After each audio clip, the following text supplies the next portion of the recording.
ఈరోజు young tiger NTR గారు నటించిన దేవర సినిమా ప్రపంచవ్యాప్తంగా రిలీజ్ అయింది. ఈరోజు సినిమా ఎలా ఉందో ప్రేక్షకుల్ని అభిమానులను అడిగి తెలుసుకుందాం. చెప్పండి, సినిమా గుద్ద రాంపెక్కిచ్చిండ, మామూలుగా లేదు సినిమా. అసలు మేము ఊహించిన దానికంటే ఇంకెక్కువ తీసిండు కొరటాల శివ. జై దేవరా! ఒక పులి జై దేవరా! జై Devara!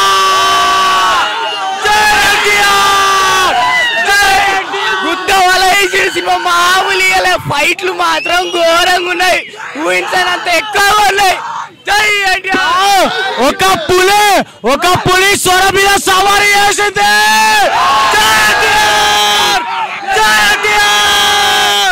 Entire action only entire action కోసం చూడొచ్చు సినిమా.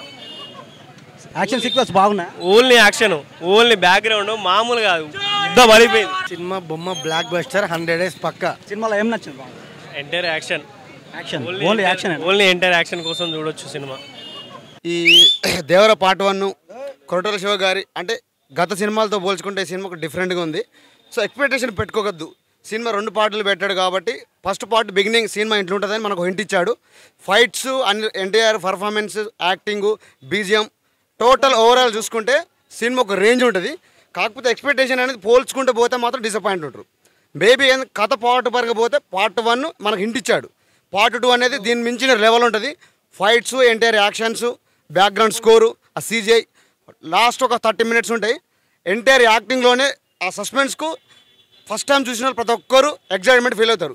సో సినిమా అనేది రేటింగ్ పరంగా చూసుకుంటే 2.5, 3.5 మధ్యలో ఖచ్చితంగా ఉంటుంది. కలెక్షన్ పరంగా అయితే అది మనం చెప్పలేము, పెరగొచ్చు తగ్గొచ్చు, కలెక్షన్ మన చేతులు లేదు. కాకపోతే ఎన్టీఆర్ కొరటాల శివ సినిమా అంటే గత సినిమాలతో పోల్చుకొని ఈ సినిమా నాకు ఆ పర్పస్లో ప్రతి ఒక్కరు కోరుకోవద్దు. సో ఎన్టీఆర్ డిఫరెంట్గా చూపించాడు. సినిమా కథ రూపంలోనే పోయింది, ఒక ఇమేజ్ని అడ్డం పెట్టుకొని అయితే సినిమా పోలేదు. సినిమా కథ పరంగానే పోయింది. ఎన్టీఆర్ యాక్టింగ్, అనిరుద్ధ్ మ్యూజిక్ సినిమాకి ప్లస్ పాయింట్స్. మరిన్ని అప్డేట్స్ కోసం మా ఛానల్ని సబ్స్క్రైబ్ చేయండి. ధన్యవాదాలు.